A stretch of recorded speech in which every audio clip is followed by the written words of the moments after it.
আমাদের মায়ার অনুভূতি চ্যানেলের সকল প্রকার গল্প দেখতে আমাদের চ্যানেলটি সাবস্ক্রাইব করে পাশের বেল আইকনটি ক্লিক করুন।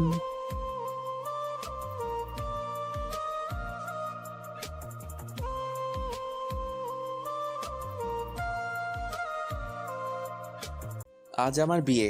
নিজেকে অনেক ভাগ্যবান মনে হচ্ছে, কারণ যার সাথে আমার বিয়ে হবে তার সাথে আমার প্রায় 1 বছর রিলেশন ছিল।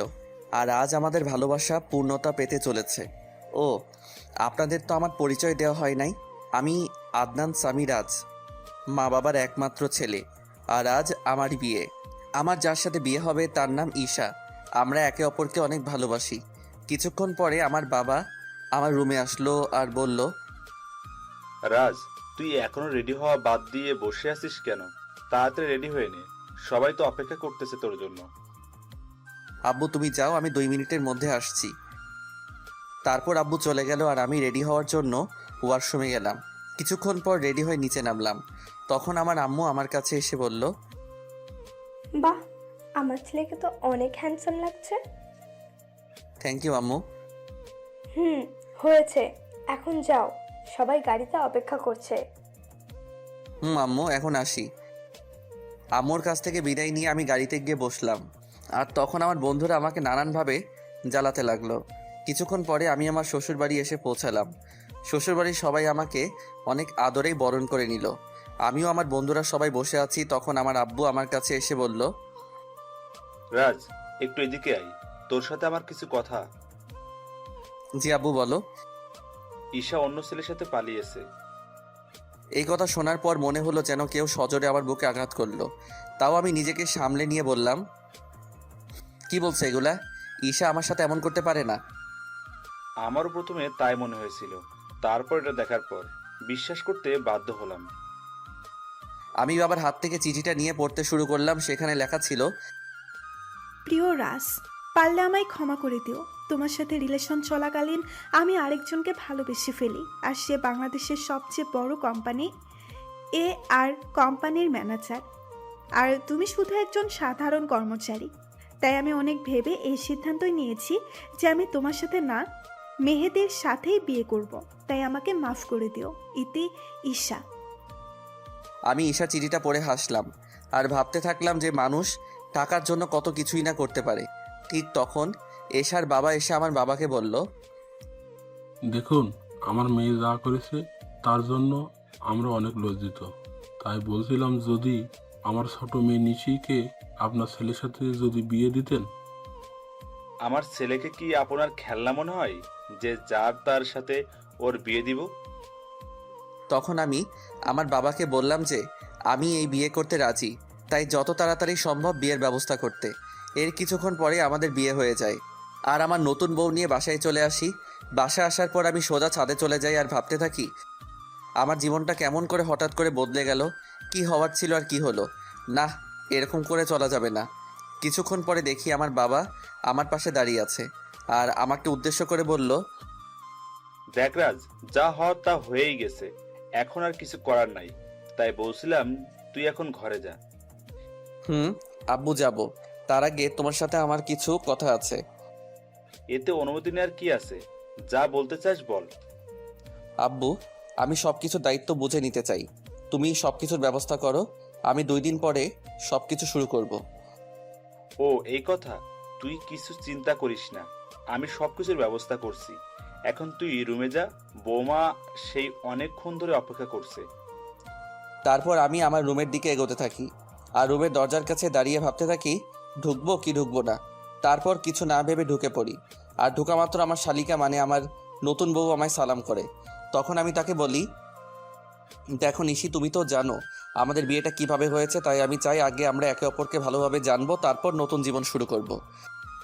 উত্তরে নিশি শুধু মাথা নাড়ালো। তাই বেশি কিছু না বলে নিশিকে বিছানায় আর আমি সোফায় শুয়ে পড়ি আর হারিয়ে যাই ঘুমের রাজ্যে। সকালে একটা মিষ্টি কণ্ঠে ঘুম ভাঙে। তখন আমি চোখ মেলে দেখি নিশি আমায় ডাকছে। আমি ওর দিকে তাকিয়ে নিজের চোখ সরাতে পারছি না, কারণ নিশি মাত্র শাওয়ার নিয়ে বের হলো আর ভেজা চুলে নিশিকে অসাধারণ লাগছে। তখন আবার নিশির কথাই বাস্তবে ফিরি। তাই আমি নিশিকে জিজ্ঞাসা করলাম, কি হয়েছে, এত ডাকছো কেন? নিচে সবাই নাস্তা করার জন্য ডাকছে আপনাকে আর আমাকে, তাই। ও, তুমি একটু ওয়েট করো। আমি ফ্রেশ হয়ে আসছি। তারপর আমি ফ্রেশ হওয়ার জন্য ওয়াশরুমে যাই। আর যখন বের হই তখন নিশিকে দেখে ক্রাশ খাই, কারণ আমি বের হয়ে দেখি নিশি একটা নীল শাড়ি পরে আছে, তার সাথে হালকা সাজ। এমনিতেই আমার নীল কালার অনেক প্রিয়। আমি ভালো করে লক্ষ্য করে দেখলাম যে নিশি ভালোভাবে শাড়ি পরতে পারে নাই, কোনো রকম শুধু পেঁচিয়ে রেখেছে। এটা দেখে আমি জোরে হেসে দিলাম। আর তখন নিশি আমার কাছে এসে বলল, এ কি আপনি পাগলের মতো হাসছেন কেন? কি আমি পাগল?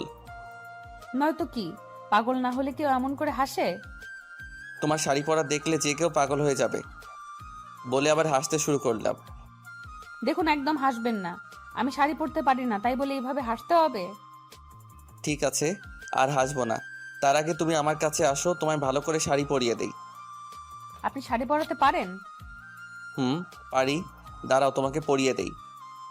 তারপর আমি নিশিকে শাড়ি পরিয়ে দেই, আর নিশি আমার দিকে অপলক তাকিয়ে আছে।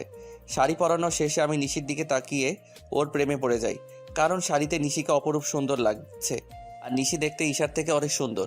আমি ওর দিকে তাকিয়ে আছি, এমন সময় নিশি আমাকে বলে, বাহ, আপনি তো দেখছি অনেক ভালো শাড়ি পরাতে পারেন। নিশ্চয়ই আপুকে পরানোর জন্য শিখেছেন। এটা বলেই নিশি নিজে জিহ্বায় কামড় দেয়, কারণ সে ভুল কথা বলে ফেলেছে। আর ঈশার কথা শুনে আমার মন আবার খারাপ হয়ে যায়। তাই আমি নিশিকে বলি, চলো এখন নিচে যাওয়া যাক, সবাই আমাদের জন্য অপেক্ষা করছে। তারপর আমি আর নিশি নিচে যাই। তখন সবাই আমাদের দিকে অবাক হয়ে তাকিয়ে থাকে, কারণ আমিও একটা নীল শেরওয়ানি পরেছি। তারপর আমি আর নিশি খাওয়ার টেবিলে পাশাপাশি বসি। আর খাওয়ার এক পর্যায়ে আমি আব্বুকে বলি, আব্বু, আমি আমিয়ানের সাথে কথা বলে নিয়েছি, আর কাল সকালে আমি আর নিশি কয়েকদিনের জন্য ঢাকায় যাব। বুঝেছি। আর আমিও সব কথা বলে রেখেছি। কালকে সকালে তোদের ঢাকার ফ্লাইট। আমি যা যা বলেছিলাম সব কিছুর অ্যারেঞ্জমেন্ট কি হয়ে গেছে আব্বু?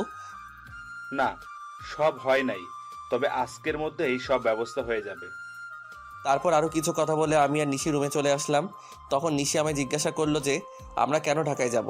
তাই আমি তাকে বললাম যে এটা আমার তরফ থেকে নিশির জন্য সারপ্রাইজ। আর আমি নিশিকে ব্যাগ গুছিয়ে রাখতে বলি, নিশি আমার কথা মতো নিজের ব্যাগ গুছিয়ে রাখে। অন্যদিকে ঈশার মেহেদিও বিয়ে করেছে, আর তারা দুজনই অনেক খুশি। আর তখন মেহেদির ফোনে একটা কল আসে। হ্যালো, কে বলছেন? ও স্যার, আপনি কিছু দরকার আছে নাকি? ওকে স্যার, আমি সব ব্যবস্থা করে দেব। এখন রাখি। কে ফোন করেছিল? আমাদের নিউ সিইও ফোন করেছিল আর বলল যে কাল উনিও ওনার ওয়াইফ আসবে ঢাকায়, তাই একটা গ্র্যান্ড পার্টির অ্যারেঞ্জমেন্ট করা হয়েছে, আর সেখানে আমাকে আর আমার বউকে উপস্থিত থাকতে হবে। ও, চলো এখন ঘুমাতে যাই, কাল আবার অনেক কাজ আছে। তারপরের দিন মেহেদি আর ঈশা পার্টিতে যায়, আর তার পৌঁছানোর কিছুক্ষণ পরে হেলিকপ্টারে করে মেহেদির নিউ বস আসে, আর অফিসের সব স্টাফ তাকে স্বাগতম জানানোর জন্য যায়। আর যখনই নতুন বস ও তার ওয়াইফ হেলিকপ্টার থেকে নিচে নামে, তখনই ঈশা প্রচণ্ড রকম একটা শক খায়, কারণ মেহেদির কোম্পানির নতুন বস অন্য কেউ না, তার প্রাক্তন প্রেমিক রাজ এই কোম্পানির বস, আর তার ওয়াইফ হলো ঈশার আপন বোন নিশি। কিন্তু এটা কিভাবে সম্ভব? রাজ তো ঈশাকে বলেছিল সে যে একজন সাধারণ ঘরের ছেলে, কিন্তু সে এত বড় কোম্পানির মালিক হলো কিভাবে? তারপর আমি আর নিশি হেলিকপ্টার থেকে নেমে আসি, আর দেখি যে ঈশা আমাদের দিকে অবাক চোখে তাকিয়ে আছে। সে হয়তো ভাবছে আমি এখানে কেমন করে আসলাম, আর মালিকই বা কেমন করে হলাম, কারণ আমি ঈশাকে বলেছিলাম যে আমি একটা কোম্পানির সাধারণ একজন কর্মচারী। হেলিকপ্টার থেকে নামার পরে সবাই আমাকে আর নিশিকে নিয়ে ব্যস্ত হয়ে পড়ে। তখন ঈশা আর ওর হাজব্যান্ড মেহেদি আমাদের কাছে আসে আর আমাদের স্বাগতম জানায়। তখন ঈশা আমাকে বলে, রাজ, তুমি এখানে কি করে? আর তুমি এ অ্যান্ড আর কোম্পানির সিও হলে কিভাবে? কেন মিস ঈশা, অবাক হচ্ছেন নাকি? এখানে তো অবাক হওয়ার কিছুই নেই, কারণ আমি আপনাকে একবার বলেছিলাম বিয়ের পরে আপনার জন্য একটা বড় সারপ্রাইজ অপেক্ষা করছে, কিন্তু আপনি কি করলেন? আমি ঈশার সাথে কথা বলছিলাম, তখন মেহেদি এসে আমাকে বলল, স্যার, এই হলো ঈশা, আমার ওয়াইফ। 2 দিন হলো আমাদের বিয়ে হয়েছে। Nice to meet you miss Isha. Thank you sir. তা মেহেদি সাহেব, আমি যা যা বলেছিলাম সব কিছুর অ্যারেঞ্জমেন্ট কি হয়েছে? জি স্যার, সব কিছুর অ্যারেঞ্জমেন্ট করা হয়েছে। আপনি কি আগে একটু রেস্ট নিয়ে নেবেন নাকি? আমি আর নিশি আগে একটু রেস্ট নিব, তারপরে পার্টিতে জয়েন করব। আর আপনাকে পরিচয় করিয়ে দেই, ইনি হলেন নিশি, আমার ওয়াইফ। হ্যালো ম্যাম, কেমন আছেন? জি ভালো আছি। তখন আমি ঈশার দিকে লক্ষ্য করে দেখি সে আমার আর নিশির দিকে অবাক চোখে তাকিয়ে আছে। তাই আমি মনে মনে বলি, এখনো তো কিছুই দেখোনি, দেখতে থাকো কি হয়। তখন মেহেদি আমাকে আর নিশিকে একটা রুমে নিয়ে যায় আর বলে এখানে কিছুক্ষণ রেস্ট নিতে। এই বলে মেহেদি সাহেব সেখান থেকে চলে যায়। তখন নিশি আমার কাছে এসে বলে, এগুলো কি হচ্ছে আমাকে কি প্লিজ বলবেন? মানে কিসের কথা বলছো তুমি? বুঝতে পারছেন আমি কিসের কথা বলছি? কই না তো। বুঝতে পারছেন না নাকি বুঝতে চাইছেন না? আরে তুমি বুঝাই না বললে কেমন করে বুঝবো? এগুলো কি? আমি তো শুনেছিলাম আপনি একটা কোম্পানির একজন সাধারণ কর্মকর্তা। শুধু আমি না, আমার পরিবার জানতো যে আপনি একটি কোম্পানিতে কাজ করেন। তাহলে হুট করে এত বড় কোম্পানির সিইও কেমন করে হলেন? হুট করে আমি এই কোম্পানির সিইও হই নাই। এই কোম্পানির ওনার হলো আমার বাবা, বুঝেছো? আর সেই হিসেবে আমি এই কোম্পানির সিইও। আর কেন আমি আমার আসল পরিচয় গোপন করেছি সেটা না হয় তোমাকে পরে বলবো। সেটা না হয় বুঝলাম, কিন্তু আপনি কেন আপনার আসল পরিচয় গোপন করলেন সেটা আগে বলুন। বললাম তো, আমি তোমাকে সব বলবো, তার আগে তুমি কান্না বন্ধ করো। নিশিকে নিজের বুকের মাঝে জড়িয়ে নিয়ে কেন জানি নিশির কান্নাটা আমার সহ্য হলো না। তারপর নিশিও আমায় জড়িয়ে ধরে কান্না করতে থাকলো। এইভাবে কিছুক্ষণ নিশি কান্না করলো। তারপর যখন সে বুঝতে পারলো যে সে আমায় জড়িয়ে ধরে আছে, তখন হঠাৎ করে আমায় ছেড়ে দিয়ে বলল, আমি সরি, আসলে আমি বুঝতে পারি নাই তাই এমনটা করেছি। আসলে আমি একটু ইমোশনাল হয়ে পড়েছিলাম তো তাই। ইটস ওকে নিশি, তুমি গিয়ে ফ্রেশ হয়ে নাও, আমাদের আবার নিচে পার্টিতে যেতে হবে। তারপর নিশি ওয়াশরুমে ফ্রেশ হতে চলে যায়। কিছুক্ষণ পরে নিশি বাহির হয়। তখন আমি ফ্রেশ হওয়ার জন্য ওয়াশরুমে প্রবেশ করি। আর বের হওয়া মাত্র নিশিকে দেখে টাসকি খাই, কারণ নিশিকে নীল শাড়িতে একদম অপসরীর মতো লাগছে, সাথে হালকা মেকআপ, যা দেখে যে কেউ নিশির প্রেমে পড়তে বাধ্য। আমাকে এভাবে তাকিয়ে থাকতে দেখে নিশি আমার চোখের সামনে তুড়ি বাজিয়ে জিজ্ঞেস করে, এই যে মিস্টার, এভাবে তাকিয়ে কি দেখছেন? একটা ডানা কাটা পড়ি। নিজের অজান্তেই বলে ফেলি। আর আমার কথায় নিশি বেশ লজ্জা পায়, যা ওর চেহারা দেখে বোঝা যাচ্ছে, কারণ নিশির চেহারা একদম লজ্জায় লাল হয়ে গেছে। তখন আমি বলি, থাক আর লজ্জা পেতে হবে না, এখন তাড়াতাড়ি রেডি হয়ে নাও তো। তখন নিশি আবার রেডি হতে থাকে। আর নিশি যখন লিপস্টিক তার ঠোঁটে দিতে যাবে, তখন আমি তাকে আটকিয়ে বলি যে, তোমাকে এমনি অনেক ভালো লাগছে, এইসব লিপস্টিক আর কোনো দিন দিবা না, ওকে? নিশিও বাধ্য মেয়ের মতো মাথা নাড়ালো। কিছুক্ষণ পরে নিশি আমাকে জিজ্ঞাসা করে যে তাকে কেমন লাগছে। আর আমি তো নিশিকে দেখে ওর প্রায় প্রেমে পড়ে যাই, কারণ নিশিকে হালকা সাজে একদম পরীর মতো লাগছে। তাই আমি ওর কাছে গিয়ে বলি, সবই ঠিক আছে, শুধু একটা জিনিস ছাড়া। ও, আরে শুনবে তো কি জিনিস? না বললে শুনবো কেমন করে? তোমার গলায় কাজল দেওয়া হয়, তোমাকে কেউ যদি এইভাবে দেখে তাহলে সবার নজর লেগে যাবে তো, তাই না? তারপর আমি নিজের হাতে নিশির ঘাড়ে কাজল লাগিয়ে দেই। আর আমার ছোঁয়া পাওয়া মাত্র নিশি কিছুটা কেঁপে ওঠে। আর নিশির এত কাছে গিয়ে আমিও কেমন যেন একটা ঘোরের মধ্যে চলে গেছিলাম। আর নিশিও কিছুটা আমার মতোই হয়ে গেছিল। তখন আমি নিশির মুখটা উপরের দিকে তুলে আমার ঠোঁট ওর ঠোঁটের দিকে এগিয়ে নিয়ে যাই। আর যখনই আমি নিজের ঠোঁট নিশির ঠোঁটের সাথে মেলাবো, তখনই কেউ একজন রুমের মধ্যে প্রবেশ করে। এতে করে নিশি আমার থেকে কিছুটা দূরে চলে যায়। আর আমাদের দুজনেরই ঘোরটা কেটে যায়। তাই তখন দেখার চেষ্টা করি যে কে এসেছে, আর তখনই দেখি ঈশা দাঁড়িয়ে আছে। এতে করে আমার রাগটা বেড়ে যায়। তাই আমি ঈশাকে গিয়ে বলি, আপনার কি একটু সাধারণ বুদ্ধিটুকু কি নেই যে একটা সদ্য বিবাহিত দম্পতির রুমে কোনো পারমিশন ছাড়া প্রবেশ করেছেন? আসলে আমি তো জানতাম না ভেতরে কি হচ্ছিল, আর তোমার রুমে ঢুকতে তো আগে কখনো পারমিশন লাগেনি তাই। ও প্লিজ, আগে কি হয়েছে না হয়েছে I just don't care, but now I am married, so next time knock করার রুমে ঢুকবেন, আন্ডারস্ট্যান্ড? Yes, I understand. কথাটা মনে থাকে যেন। আর কি জন্য এসেছেন সেটা কি জানতে পারি? আমি তোমার কাছে ক্ষমা চাইতে এসেছি, প্লিজ আমাকে মাফ করে দাও। আপনি কিসের জন্য ক্ষমা চাইছেন মিস ঈশা, সেটা কি জানতে পারি? তোমার সাথে করা অন্যায়গুলোর জন্য আমি ক্ষমা চাচ্ছি। আমি কিছু বলতে যাব, তখনই নিশি এসে বলে, আপু তুই যা করেছিস তা কত বড় অন্যায় সেটা কি তুই জানিস? জানি। তাহলে কোন মুখে তুই মাফ চাস সেটা আমাকে বল। নিশি বোন আমার, তুই আমাকে ভুল বুঝিস না, আমি তো আমার ভুল বুঝতে পেরেছি। তাই তো আমি ক্ষমা চাইতে এসেছি। আপনি কোনো অন্যায় করেন নাই মিস ঈশা। অন্যায় তো করেছি আমি। আপনার মতো একজন প্রতারককে ভালোবেসেছিলাম। এটার চেয়ে বড় অন্যায় আর কি হতে পারে সেটা বলুন তো। আমি আরও কিছু বলতে যাব তার আগে আমার ফোনে একটা কল আসে। আমি কলটা রিসিভ করে নিশিকে বলি যে তাড়াতাড়ি রেডি হয়ে নিতে। আর ফোনটা করেছিল মেহেদি মানে ঈশার হাজবেন্ড। তারপর আমি ঈশাকে আমার রুম থেকে চলে যাওয়ার জন্য বলি। কিছুক্ষণ পর নিশি বের হয়ে আসে।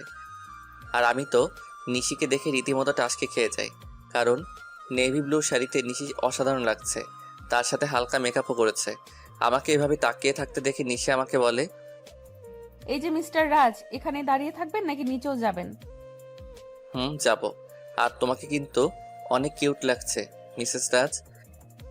আমার মুখে মিসেস রাজ ডাক শুনে নিশি অনেক খুশি হয়, যা ওর মুখ দেখে বোঝা যাচ্ছিল। তখন আমি আবার নিশিকে বললাম, কি হলো, নিচে যাবে না নাকি? তারপর আমি আর নিশি দুজনে একসাথে নিচে যাই। আর সেখানে থাকা সবাই আমাদের স্বাগত জানায়।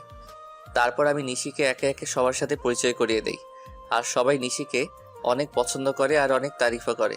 এগুলো দেখে ঈশা অনেকটা জেলাস ফিল করে, কারণ এগুলা ঈশা পাওয়ার কথা ছিল, কিন্তু তার লোভের কারণে সে সব কিছু হারিয়েছে। পার্টি শেষ হওয়ার পরে আমি আর নিশি নিজেদের রুমে চলে আসি। আর রুমে আসার পরে নিশি আমাকে বলে, আপনাকে একটা কথা জিজ্ঞেস করার ছিল, যদি কিছু মনে না করেন তাহলে করব। বলো, তোমার কি বলার আছে? আপনার আর আপুর পরিচয় হলো কিভাবে, এটাই জানতে চাচ্ছিলাম। যদি না বলতে চান তাহলে থাক, বলা লাগবে না। বুঝলাম, তাহলে শুনো। তারপর আমি বলতে শুরু করলাম, আমি তখন সবেমাত্র লেখাপড়া শেষ করে দেশে ফিরেছি। তো একদিন আমিও আমার বন্ধুরা মিলে প্ল্যান করলাম কোথাও ঘুরতে যাব, কিন্তু সেটা দেশের ভিতরেই। তাই সবাই মিলে ঠিক করলাম যে সিলেটে যাব। তো সবাই মিলে বেরিয়ে পড়লাম সিলেটের উদ্দেশ্যে। সব ফ্রেন্ড একসাথে যাব, তাই বাসে করে যাচ্ছিলাম, কিন্তু বাসে উঠে বাধে এক বিপত্তি।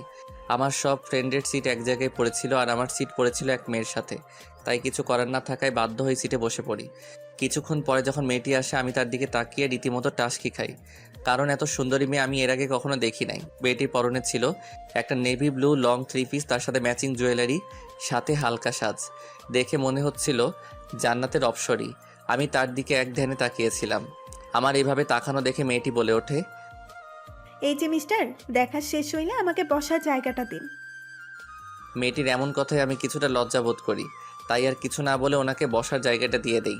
কিছুক্ষণ পরে বাস ছেড়ে দেয়। মেয়েটি কিছুক্ষণ পরে আমায় জিজ্ঞাসা করে, হাই, আমি ঈশা। আপনার নামটা কি জানতে পারি? আমি রাজ। বাহ, চেহারার সাথে নামেরও মিল আছে। সিলেট যাচ্ছেন নিশ্চয়? আপনি কেমন করে জানলেন? শালার এমন আবাল তো জীবনেও দেখি নাই। সিলেটের বাসে করে মানুষ অন্য কোথাও কি যাইতে পারে বলেন তো? এটা আপনি বুঝবেন না মিস্টার। ও। হুম। তখন আমি তাকে বললাম যে আপনি কি একাই যাচ্ছেন নাকি? উত্তরে সে বলল, একা কেন যাব? আমার সাথে তো আপনি আছেন, তাই না? আপনি যদি চান তাহলে সত্যি যেতে পারি। কিছু বললেন? কই না তো। ও, আমি মনে করছিলাম হয়তো কিছু বললেন। না, আমি তো কিছুই বলি নাই। তা সিলেটে কোথায় যাচ্ছেন? এই তো ফ্রেন্ডের সাথে ঘুরতে যাইতেছি। আর আপনি? আমিও তো ফ্রেন্ডদের সাথেই যাচ্ছি। আপনি কি স্টুডেন্ট নাকি জব টপ করেন? আমি হলাম, না আসল পরিচয়টা দেওয়া যাবে না। আপনি হলেন কি? আমি একটা সফটওয়্যার কোম্পানিতে জব করি। ও। তারপর ঈশার সাথে আরও অনেক কথা হলো। তখন জানতে পারলাম সে অনার্স 2য় বর্ষের ছাত্রী। এইভাবে আমাদের পরিচয় হয়। তারপর পরিচয় থেকে ভালোবাসা। আমি আর ঈশা অনেক ভালো ফ্রেন্ড হয়ে গেছিলাম। আমরা সিলেট থেকে ফিরে এসেও একে অপরের সাথে যোগাযোগ করতাম। একদিন আমি ঈশাকে প্রপোজ করি আর ঈশাও সেটা অ্যাকসেপ্ট করে, কিন্তু রিলেশনে থাকা অবস্থায়ও আমি আমার আসল পরিচয়টা ঈশাকে জানাইনি। আমি চেয়েছিলাম ঈশাকে একটা সারপ্রাইজ দিব, কিন্তু পরে যে আমি নিজেই সারপ্রাইজড হয়ে যাব এটা ভাবতে পারি নাই। কথাগুলো বলে নিজের অজান্তেই আমার চোখ দিয়ে পানি বের হয়ে গেছিল, সেটা বুঝতেই পারি নাই। আমি কিছুক্ষণ পরে নিশির দিকে লক্ষ্য করে দেখি সেও কান্না করছে। তখন আমি তাকে বলি, এ কি তুমি কান্না করছো কেন? আপনি আপুকে এতটা ভালোবাসতেন, আর আপু আপনার সাথে কি করলো? যা হওয়ার তা তো হয়েই গেছে, আর এখন তুমি আমার স্ত্রী, এটাই সত্যি। আর আমি চাই এই সম্পর্কটা ভালোভাবে নিতে। আমি চেষ্টা করব। তার আগে বলেন, আপনি আর কখনো আপুর কথা মনে করবেন না? কথা দিলাম। নিশি আমাকে এভাবে জড়িয়ে ধরবে আমি সেটা ভাবতেও পারি নাই। কেন যেন নিশির এভাবে জড়িয়ে ধরা আমার অনেক ভালোই লাগছে। এই যে মিস, এবার কি আমাকে ছাড়বেন?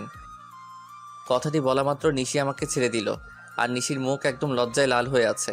তখন আমি নিশিকে আমার কোলের উপর বসিয়ে ওর চুলে বিলি কেটে দিতে দিতে বললাম, আমাকে ছেড়ে কখনো যাবে না তো? না, কখনোই না।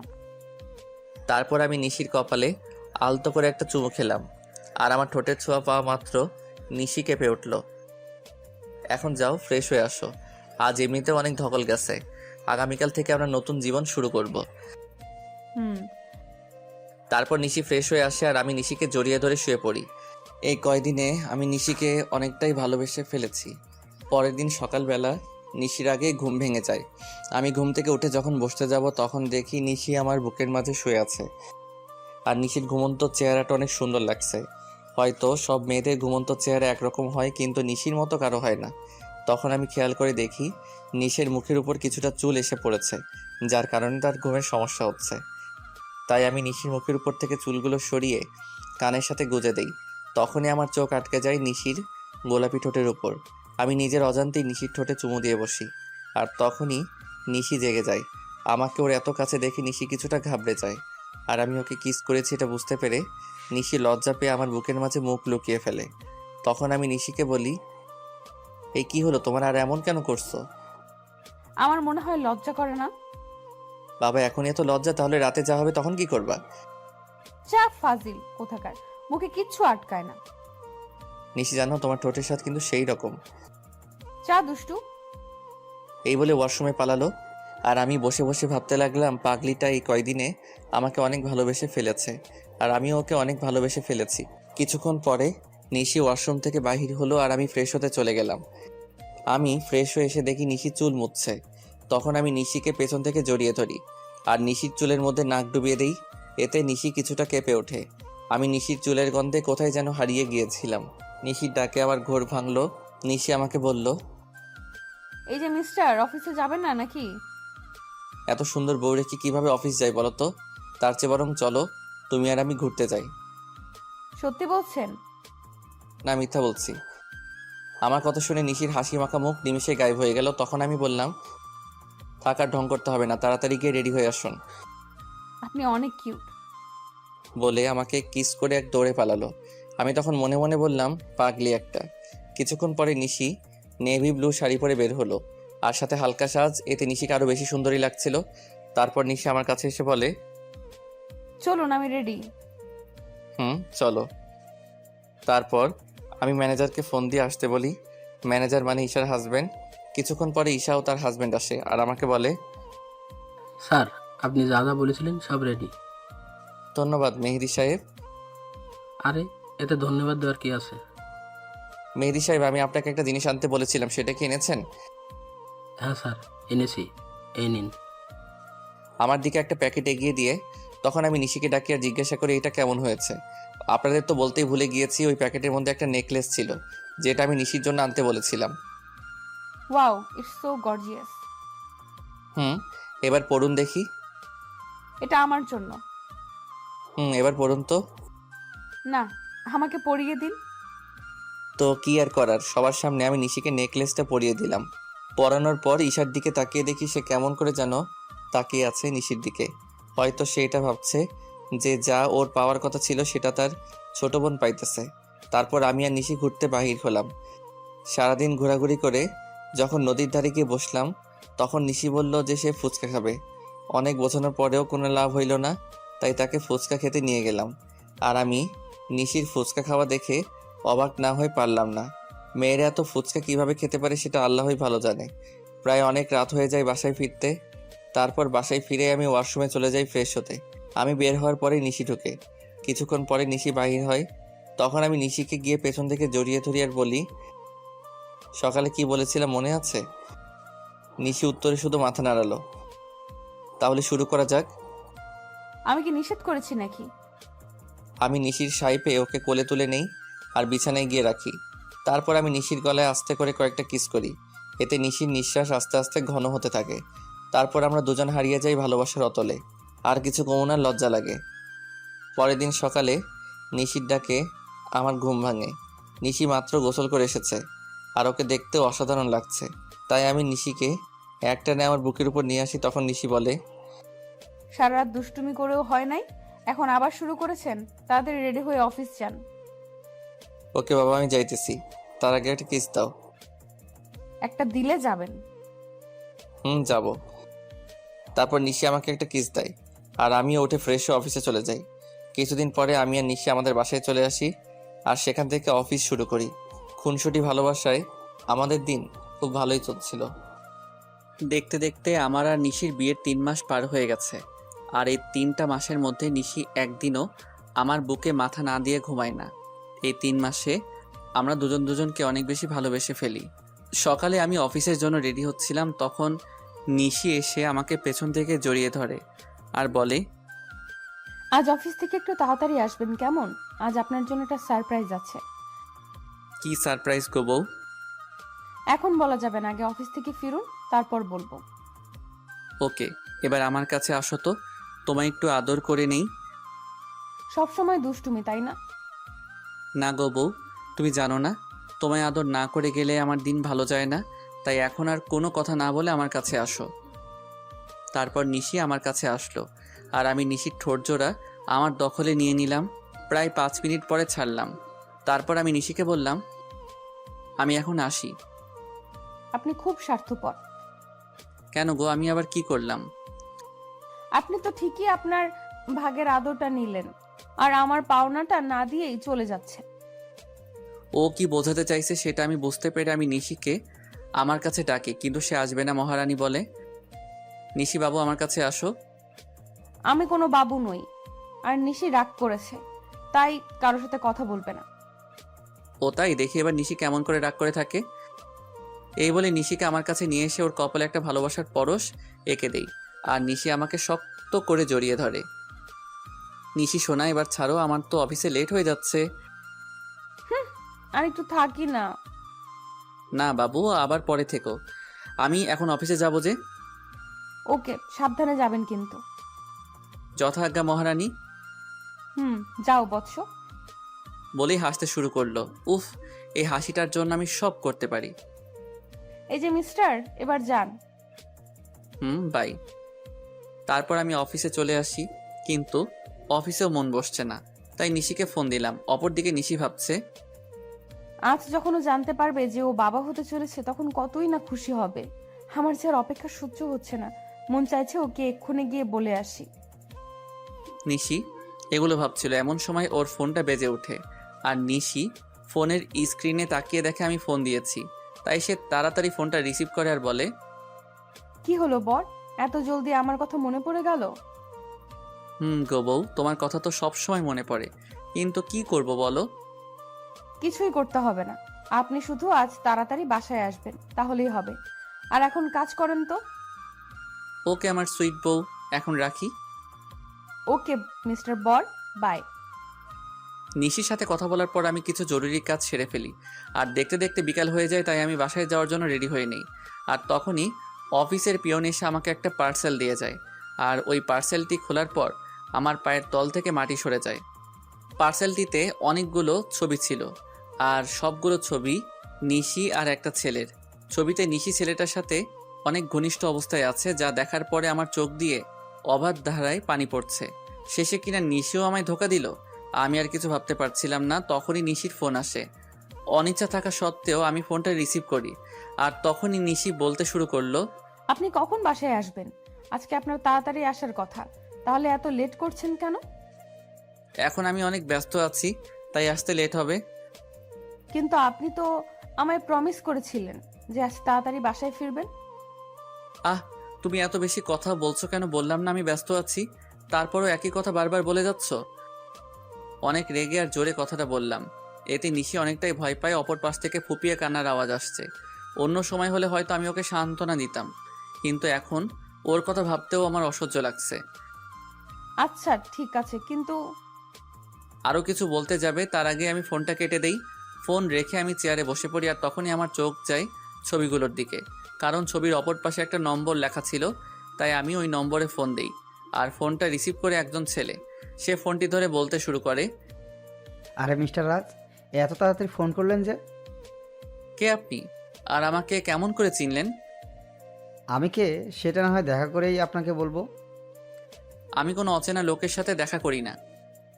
আমি সেটা জানি মিস্টার রাজ, তাই তো বলছিলাম যদি ছবিগুলোর ব্যাপারে জানতে চান তাহলে আমার সাথে দেখা করুন। আমি কি করব বুঝতে পারছি না। আমাকে তো জানতেই হবে এই ছবির ছেলেটাকে, আর নিশির সাথেই বা তার কি সম্পর্ক। তাই আমি সেই লোকটির সাথে দেখা করার জন্য রাজি হয়ে যাই, আর সেই লোকটি আমাকে একটা ঠিকানা দেয়। তাই আমি দেরি না করে বেরিয়ে পড়ি, আর কিছুক্ষণের মধ্যে সেখানে পৌঁছে যাই। সেখানে পৌঁছানো মাত্র আমি লোকটিকে ফোন দিই, কিন্তু লোকটি ফোন ধরছে না। আমি বেশ কয়েকবার ফোন দিই, কিন্তু প্রতিবারই ব্যর্থ হই। আমি প্রায় ঘন্টাখানিক ধরে অপেক্ষা করছিলাম। তখন কেউ একজন বলে উঠল, অপেক্ষা করার জন্য ধন্যবাদ। আমি পিছনে তাকিয়ে দেখি লোকটি আর কেউ নয়, নিশির সাথে যার ছবি দেখেছিলাম এটিই সেই লোক। তবু আমি মাথা ঠান্ডা রাখার চেষ্টা করে বলি, আমাকে এখানে ডাকার কারণ কি, আর আপনি বা কে? আমি জাহিদ রহমান। আমি আর নিশি একে অপরকে অনেক ভালোবাসি, সেটা বলার জন্যই আপনাকে ডেকেছি।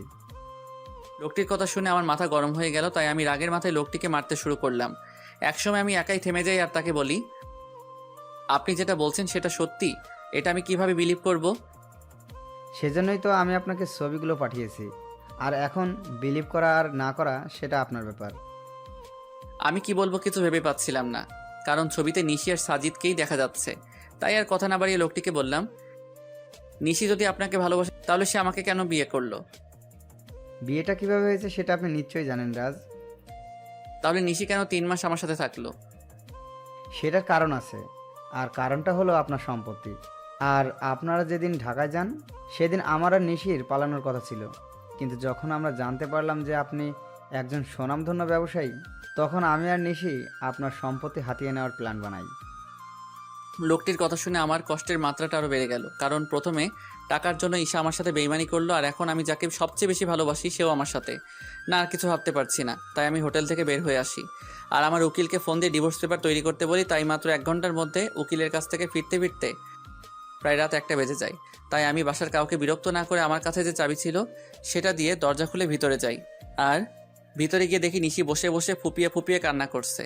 যেখানে আমার কষ্ট হওয়ার কথা সেখানে আমার প্রচুর রাগ হচ্ছে। তখন আমি নিশির কাছে গিয়ে বলি, বাহ, অভিনয় তো খুব ভালোই করতে জানো দেখছি। আমার এরকম আচমকা কথা শুনে নিশি কিছুটা ভয় পেয়ে যায়। পরে সে নিজেকে সামনে নিয়ে বলে, মানে আপনি কি বলতে চাইছেন? আমি কি বলতে চাইছি সেটা বুঝতে পারছো না, নাকি বোঝার চেষ্টা করছো না? কি বলছেন এসব? আমি তো কিছুই বুঝতে পারছি না। Enough is enough Nishi, and don't touch me. Please Raj, tell me what's happened with you. Please tell me. আর কত অভিনয় করবে নিশি, আর কত? আমি অভিনয় করছি। হ্যাঁ, তুমি অভিনয় করছো, তার প্রমাণ এগুলো। নিশি ছবিগুলো দেখে আরও কান্না শুরু করে দিল, আর আমাকে এসে জড়িয়ে ধরলো। কিন্তু আমি এবার রাগ কন্ট্রোল করতে না পেরে নিশিকে সজোরে একটা চড় মারি। এই প্রথম আমি ওর গায়ে হাত তুললাম। তোকে না বললাম তুই আমাকে ছবি না, তাও কেন আমাকে ছোঁয়ার চেষ্টা করছিস? আর এই নে, তুই যার জন্য এত অভিনয় করেছিস, আমার সমস্ত সম্পত্তি আমি তোর নামে লিখে দিয়েছি, আর আমাকে মুক্তি দে। তারপর আমি ওর দিকে ডিভোর্স পেপারটা আর সম্পত্তির পেপার এগিয়ে দেই। তখন নিশি বলে, বেশ, আপনি যখন আমার থেকে মুক্তি চান তবে তাই হোক। এই বলে নিশি ডিভোর্স পেপারে সাইন করে দেয়। আর শুনুন মিস্টার রাজ, আপনার সম্পত্তির আমার কোনো প্রয়োজন নেই, তাই এগুলো আপনার সাথেই রাখুন। কথাগুলো বলে নিশি কান্না করতে করতে বাড়ি থেকে বের হয়ে গেল। আমার অনেক ইচ্ছা হচ্ছিল ওকে আটকাবার, কিন্তু সেই অধিকার আর আমার নেই। এখন নিশিকে ছাড়াই আমাকে থাকতে হবে। নিশি আমায় ছেড়ে গেছে প্রায় 1 বছর হলো। এই 1 বছরে এমন কোনো রাত নেই যে রাতে আমি নিশির জন্য চোখের জল ফেলি নাই, কিন্তু এই 1 বছরে আমি নিশির কোনো খোঁজ করি নাই। হয়তো রাগের বশে এই 1 বছরে আমি কারোর সাথে ভালো করে কথা বলি নাই। সারাদিন অফিসের কাজে নিজেকে ব্যস্ত রেখেছি, আর রাতে নিশির সাথে কাটানো মুহূর্তগুলো ভেবে কষ্ট পেয়েছি। প্রতিদিনের মতো আজ সকালে অফিস যাচ্ছিলাম, তখন আম্মু এসে আমায় বলল, বাবা রাজ, আর কতদিন নিজেকে এভাবে কষ্ট দিবি বল? যার জন্য এত কষ্ট পাচ্ছিস সে কি 1 বছরে একবারও তোর খবর নিয়েছে? আম্মু এত ঘুরিয়ে পেঁচিয়ে কথা না বলে কি বলতে চাও সেটা বলো তো। বলছিলাম কি, তুই একবার একটা বিয়ে করে নে, আর কত নিজেকে কষ্টের মাঝে রাখবি বল? আমি তোমায় আগেও বলেছি আর এখনো বলছি, আমি কোনো বিয়ে করতে পারবো না। তোকে বিয়ে করতেই হবে, তুই আর বিয়েতে অমত করবি না। কিন্তু আম্মু। আর কোনো কিন্তু নয়। আচ্ছা ঠিক আছে, তুমি যখন বলছো তখন তাই হোক, কিন্তু আমাকে এসবের মধ্যে টানবে না। আর বিয়েটা যাতে একদম সাধারণভাবে হয়। আসলে আমি আব্বু আম্মুর মুখের দিকে তাকিয়ে বিয়েতে রাজি হলাম, কারণ এই 1 বছর আম্মু অনেক কষ্ট পেয়েছে। আচ্ছা, তুই যা বলবি তাই হবে। ওকে, আমি এখন আসি। তারপর আমি অফিসে চলে আসি, কারণ আজ অফিসে নতুন বিয়ে নেওয়া হবে। তারপর আমি অফিসে চলে আসি। May I come in sir? Yes, coming. Sir, আপনার বিয়ের জন্য 3 জনকে সিলেক্ট করা হয়েছে, যদি আপনি একবার দেখে নিতেন। অবশ্যই দিন, আমি দেখতেছি। আমি ফাইলগুলো চেক করছিলাম, এমন সময় আমার চোখ আটকে গেল একটা ফাইলে। তাই আমি ম্যানেজারকে বললাম, ম্যানেজার সাহেব, এই মেয়েটিকে নিন আর তার আগে কন্ট্রাক্ট পেপার সাইন করিয়ে নেবেন। Okay, I take leave now. Sure, you can. সেদিনকার মতো অফিসের সমস্ত কাজ শেষ করে বাসায় আসলাম, আর আসা মাত্র আম্মু বলল, আমি একটা মেয়ে পছন্দ করেছি, যদি তুই একবার দেখে নিতি। তার কোনো দরকার নেই, আর আমি বিয়েটা 1 মাস পরে করতে চাই। কিন্তু তুই। প্লিজ আম্মু, একটু বোঝার চেষ্টা করো। আচ্ছা ঠিক আছে। তারপর আমি আমার রুমে চলে আসলাম আর ফ্রেশ হয়ে ঘুমিয়ে পড়লাম। যদিও জানি ঘুম আসবে না, তবুও ঘুমানোর ব্যর্থ চেষ্টা করলাম, কারণ এখন রাতে আর ঘুম আসে না। যদিও আসে, তাও নিশির সাথে কাটানো মুহূর্তগুলো মনে হয় ভেঙে যায়। কোনোভাবে রাতটা পার করলাম। পরের দিন সকালে ঘুম থেকে উঠে ফ্রেশ হয়ে অফিসে চলে আসলাম। এসে দেখে আমার নিউ পিএ এখন অফিসে আসে নাই। তাই ম্যানেজারকে বলে আসলাম সে আসলেই আমার সাথে দেখা করতে বলতে। তারপর আমি আমার কেবিনে চলে গেলাম। কিছুক্ষণ পরে কেউ আমার কেবিনের দরজা নক করলো, তাই আমি পেছন ফিরে বললাম, may I come in sir? Yes, coming. আসলে স্যার, আমি আসার সময় জ্যামে আটকা পড়ে গিয়েছিলাম, তাই আসতে লেট হইল। কিন্তু স্যার, আর কোনোদিন লেট হবে না। তাই বুঝি? এবার ওর দিকে ফিরে তাকালাম, আর সে আমাকে দেখে ভূত দেখার মতো চমকে উঠল। মনে হয় সে আমাকে এখানে আশা করে নাই। আপনি এখানে? আমি। অন্য কারো থাকার কথা ছিল বুঝি মিস নিশি? আপনাদের তো বলাই হয়নি আমার পিএ হলো নিশি। এটা তো আপনার অফিস না, তাহলে এখানে কেমন করে আসলেন? আপনার বোধহয় কোথাও ভুল হচ্ছে, কারণ এই অফিসের ওনার আমি। হয়তো বা হতে পারে, তবে আমি এই অফিসে জব করতে পারবো না। কথাগুলো বলেই নিশি চলে যাচ্ছিল, তাই আমি ওকে থামিয়ে বলি, excuse miss Nishi, without my permission আপনি যেতে পারবেন না। What the hell are you talking? আমি ঠিক কথাই বলছি। আর এইটা দেখুন, 2 বছরের আগে আপনি এই কোম্পানি ছাড়তে পারবেন না। আর যদিও ছাড়তে চান তাহলে আমার পারমিশন নিতে হবে, কিন্তু আমি এই মুহূর্তে আপনাকে পারমিশন দিচ্ছি না। সো আপনি এখন যেতে পারেন, প্রয়োজন পড়লে আমি আপনাকে ডেকে নিব। Okay sir. তারপর নিশি ওর কেবিনে চলে যায়। আমার আর ওর কেবিন প্রায় পাশাপাশি, তাই আমি ওকে দেখতে পারছিলাম। অন্যদিকে নিশি নিজের কেবিনে এসে ভাবে, কেন যে সেদিন সাইন করার আগে কন্ট্রাক্ট পেপারটা ভালো করে পড়ে নিলাম না, আর উনি কেন আবার আমার সামনে আসলেন? ভালোই তো ছিলাম এই 1 বছর ওনাকে ছাড়া। এমন সময় নিশির ফোনে কল আসে, আর ফোনটা ধরা মাত্র নিশি কিছুটা বিচলিত হয়ে যায়। ফোনের ওপাশ থেকে কেউ কিছু হয়তো বলল। আমি বসে আমার কাজ করছিলাম। এমন সময় নিশি আমার কেবিনে আসে আর বলে, স্যার, একটা কথা বলার ছিল। নিশির মুখে স্যার ডাক শুনে বুকের মধ্যে কেমন মোচড় দিয়ে উঠল। বলেন। আসলে স্যার, আজকে আমায় একটু তাড়াতাড়ি ছুটি দিবেন প্লিজ। কেন, ছুটি কি করবেন? আসলে বাসায় একটু প্রয়োজনীয় কাজ আছে, তাই। কি প্রয়োজনীয় কাজ শুনি? আসলে স্যার। নিশি কিছু লুকাতে চাইছিল আমার কারণে, সে বলে উঠল, স্যার, বাসায় আমার বাচ্চা অসুস্থ হয়ে গেছে, তাই আমার ছুটির প্রয়োজন। এখন ছুটি দেওয়া না দেওয়া সেটা আপনার ব্যাপার, কারণ আপনি এখানকার বস, আপনি চাইলেই সব করতে পারেন। নিশি মুখে বাচ্চার কথা শুনে আমার চারপাশটা কেমন যেন অন্ধকার হয়ে আসছিল। নিঃশ্বাস নিতেও কষ্ট হচ্ছিল। তবুও নিজেকে সামনে নিয়ে বললাম, ওকে, আপনি যেতে পারেন, তবে কাল থেকে সময় মতো অফিসে আসবেন। যদিও কথাগুলো বলতে কষ্ট হচ্ছিল। তারপর নিশি চলে গেল, আর আমি চেয়ারের সাথে হেলান দিয়ে ভাবতে লাগলাম যে নিশি একসময় আমাকে ছাড়া কিছু বুঝতো না, সে এখন নিজের বাচ্চা নিয়ে ব্যস্ত। তবে আমি কেন একা কষ্ট পাবো? নিশি যদি আমাকে ছাড়া থাকতে পারে, তবে আমি কেন পারবো না? এসব ছাইপাশ ভাবতে ভাবতেই বিকাল হয়ে যায়। তাই আমি আর বেশি না ভেবে অফিস থেকে বেরিয়ে পড়ি আর সোজা বাসায় চলে আসি। আমাকে এত তাড়াতাড়ি বাসায় ফিরতে দেখে আম্মু আমার কাছে আসে আর বলে, কি রে বাবা, আজ এত তাড়াতাড়ি বাসায় আসলি যে? শরীর ঠিক আছে তো? বেশ বিচলিত হয়ে, কারণ নিশি যাওয়ার পর থেকে আমি অনেক রাত করে বাসায় ফিরি। আম্মু, আমার কিছুই হয়নি। অফিসে মন বসছিল না, তাই তাড়াতাড়ি চলে আসলাম। ও আচ্ছা, তুই ফ্রেশ হয়ে আয়, আমি তোর খাবার রেডি করছি। আম্মু, আমার তোমাকে কিছু বলার আছে। বলবি তো? আগে ফ্রেশ হয়ে আয়, তারপর। তাই আমি আর কোনো কথা না বাড়িয়ে ফ্রেশ হতে নিজের রুমে চলে যাই। তারপর ফ্রেশ হয়ে নিচে এসে দেখি আম্মু খাবার নিয়ে আমার জন্য অপেক্ষা করছে। তাই আমি গিয়ে বসে পড়ি আর আম্মুকে বলি, আম্মু, তুমি পরশুদিন বিয়ের কথা বলছিলে না? আমি রাজি, তবে বিয়েটা 1 সপ্তাহের মধ্যে হওয়া চাই। এটা তো খুশির খবর, তবে 1 সপ্তাহের মধ্যে বিয়েটা কিভাবে দিব বল? আমি এত কিছু শুনতে চাই না, আমি যেটা বলেছি সেটাই হবে। আচ্ছা, তুই যখন চাচ্ছিস তখন তাই হবে। তারপর আমি খাওয়া দাওয়া করে নিজের রুমে চলে আসি। আর আজ কেন জানি কষ্টটা একটু বেশি হচ্ছে। হয়তো এই কষ্টটা নিশির জন্যই হচ্ছে, কিন্তু এখন আর কিছুই করার নেই, কারণ নিশি তার পরিবার নিয়ে ব্যস্ত আছে। না, আর কষ্ট পেলে চলবে না। তারপর কখন যে ঘুমিয়ে পড়েছি বুঝতেই পারি নাই। পরের দিন সকালে রেডি হয়ে খাবার টেবিলে বসেছিলাম, এমন সময় আম্মু এসে বলল, আমি মেয়ের বাবার সাথে কথা বলেছি, তারা বলল যে তাদের কোনো সমস্যা নেই, তবে তুই যদি একবার মেয়ের সাথে দেখা করে নিতি তাহলে।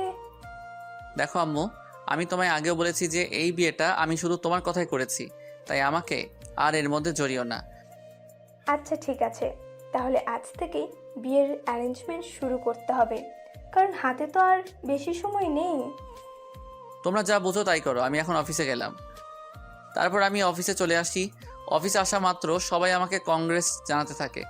মনে হয় আম্মুই বিয়ের ব্যাপারে সবাইকে জানিয়েছে, তাই আমি আর কিছু না ভেবে নিজের কেবিনে চলে আসি। আর এদিকে অফিসের সবাই মিষ্টি খাচ্ছে। আমার বিয়ে উপলক্ষে এমন সময় নিশি অফিসে আসে আর আমার এক স্টাফ নিশিকে মিষ্টি খাওয়াই দেয়। তাই নিশি বলে, আরে আগে বলবে তো এটা কিসের মিষ্টি? আমাদের স্যারের বিয়ে ঠিক হয়েছে তাই, আর বিয়েটা সামনের সপ্তাহেই হবে। আমার বিয়ের কথা শুনে নিশির পুরো পৃথিবীটাই যেন উল্টে যায়। তার ইচ্ছে করছিল কান্না করতে, কিন্তু সবার সামনে সে কান্না করতে পারছিল না। তাই সে বলল, ও, এ তো অনেক খুশির খবর। এ কি নিশি, তুমি কান্না করছো নাকি? তোমার চোখে পানি কেন? কই, কান্না করবো কেন? আসলে চোখে কি যেন একটা পড়েছে। নিশি ওয়াশরুমে যাওয়ার বাহানায় সেখান থেকে চলে আসে আর ওয়াশরুমে গিয়ে কান্না শুরু করে আর বলতে থাকে, কি এমন অন্যায় করেছিলাম যার জন্য আমি আমার ছেলে এত শাস্তি পাচ্ছি? এখন তো আমার ছেলে বাবা থাকতেও অনাথ। এমন সময় নিশির ফোন বেজে ওঠে আর সে ফোনের দিকে তাকিয়ে দেখে বাসা থেকে বুয়া ফোন করেছে। তখন নিশি তার চোখের পানি মুছে নিয়ে ফোনটা পিক করে। তখন বুয়া বলতে শুরু করে, ম্যাডাম, মেহমেদ বাবুর তো জ্বর আরো বেড়েছে। আমি কি করব কিছুই বুঝতে পারছি না। মেহমেদ রাজ ও নিশির ভালোবাসার অংশ, যা রাজ জানে না। সে মনে করে নিশি অন্য কাউকে বিয়ে করেছে। তুমি বাবুকে একটু ঘুম পাড়ানোর চেষ্টা করো, আমি কিছুক্ষণ পরে আসছি। নিশি তার বুয়ার সাথে কথা বলছিল। এমন সময় আমি নিশিকে ডেকে পাঠাই। তখন নিশি এসে বলে, may I come in sir? Yeah coming. Sir আমায় ডেকেছিলেন? তুমি মনে হয় স্টাফদের কাছ থেকে শুনেছ, তবু তোমায় বলছি, নেক্সট উইক আমার বিয়ে। স্যার, শুনেছি। কথাটি বলার সময় নিশির গলাটা ধরে আসছিল আর ওর চোখের কোণায় পানিও জমতে শুরু করেছিল, যা আমার চোখ এড়ায় নাই। আমি যাচ্ছি, আমার বিয়ের সকল অ্যারেঞ্জমেন্ট তুমি করো, যদি তোমার আপত্তি না থাকে। না স্যার, আমার কোনো আপত্তি নেই, আর আমি তো আপনার পিএ, এগুলো করা আমার কর্তব্য। তাহলে কাজে লেগে পড়ুন। আমাকে যত কষ্ট দিয়েছো তার চেয়ে বেশি কষ্ট আমি তোমায় দিব নিশি। হঠাৎ আমার ফোনটি বেজে ওঠে, দেখে আম্মু ফোন করেছে। তারপর আমি ফোন রিসিভ করি আর আম্মুর সাথে কথা বলা শেষ করে নিশিকে বলি, মিস নিশি, আমার সাথে চলুন। কোথায় স্যার? এত প্রশ্ন না করে চলুন তো। তারপর আমি আর নিশি অফিস থেকে বেরিয়ে আমার গাড়িতে গিয়ে বসি, আর তখন দেখি নিশি পেছনের সিটে গিয়ে বসছে। তাই আমি তাকে বলি, আমাকে দেখে কি আপনার ড্রাইভার মনে হয় নাকি? তা কেন মনে হবে? তাহলে তুমি পিছনে কেন বসছো? তারপর নিশি সামনের সিটে এসে বসলো আর আমি গাড়ি ড্রাইভ করা শুরু করলাম। কিছুক্ষণ পরে গাড়ি একটা রেস্টুরেন্টের পাশে দাঁড় করালাম আর নিশিকে বললাম, চলো ভেতরে। আমরা এখানে কেন আসলাম? আমি ওর প্রশ্নের জবাব না দিয়ে ভেতরে ঢুকে গেলাম আর পেছন ফিরে দেখি নিশিও আসছে। আমি রেস্টুরেন্টে ঢোকার পরে একটা মেয়ে এসে আমাকে জড়িয়ে ধরে আর আমিও নিশিকে দেখিয়ে মেয়েটিকে জড়িয়ে ধরি। আর নিশির দিকে তাকিয়ে দেখি ও এখনই কান্না করে দিবে এমন অবস্থা। তারপর আমি বলি, নিশি, এ হলো মায়া, আমার বাগদত্তা, আর মায়া এ হলো নিশি, আমার পিয়ে। আমার মুখে নিশি হয়তো পিয়ে শব্দটা আশা করেনি। আর মায়ার পরিচয় পাওয়ার পর নিশি এবার আর নিজের চোখের জল আটকে রাখতে পারে নাই, যার কারণে ওর চোখ থেকে অবাধ ধারায় জল পড়তে থাকে। আর আপনারা হয়তো ভাবছেন মায়া এখানে কেমন করে আসলো, আর আমি বা ওকে কেমন করে চিনলাম। তাহলে শুনুন, আমি যখন অফিসে ছিলাম তখন আম্মু ফোন দেয় আর বলে মায়ার সাথে দেখা করার কথা।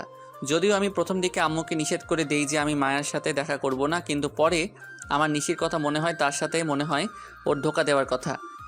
তাই আমি মায়ের সাথে দেখা করতে রাজি হয়ে যাই আর আমার সাথে নিশিকেও নিয়ে আসি। তো গল্পে ফেরা যাক। মায়ার পরিচয় দেওয়ার পর আমি নিশির দিকে তাকাই, তখন দেখি নিশির চোখ দিয়ে জল গড়িয়ে পড়ছে। কেন জানি নিশির চোখের জল আমার সহ্য হচ্ছিল না, তাই আমি ওকে বলি, Nishi are you okay? Yes sir. তাহলে তোমার চোখে জল কেন? কই না তো, আসলে স্যার প্রচুর গরম পড়েছে তো, তাই এমন মনে হচ্ছে। স্যার আপনারা বসুন, আমি ওয়াশরুম থেকে ফ্রেশ হয়ে আসছি।